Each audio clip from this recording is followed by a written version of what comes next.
আসসালামু আলাইকুম। এই দেখেন, এই জিনিসটা আমি আজকে ফালামু মাছ মারার জন্য। অনেকেই বলে যে ভাই এটাতে কি মাছ পড়বে? আমি বলি অবশ্যই মাছ পড়বে। কারণ এই দেখেন, চারুমুড়ো এই মুড়ো পলিথিন দিয়ে বেঁধে দিয়েছি।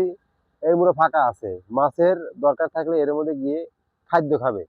আমি এর ভিতর খাদ্য দিয়ে দেখেন, খাদ্যটা দিলাম, খাদ্যটা দিয়ে দিছি। এখন এই খাদ্যর ভেতরে মাছ থাকবে, এটার ভেতরে এখন মাছ পড়বে। এই দেখেন, আমি এই জায়গাতে এখন এই জায়গাতে এটা আমি ফালাবো। এই জায়গাতে ফালালে পারে অবশ্যই মাছ পড়বে। দেখেন, এই ভিডিওটা আপনাদেরকে কালকে সকালেও দেখাবো যে মাছ পড়ে কিনা।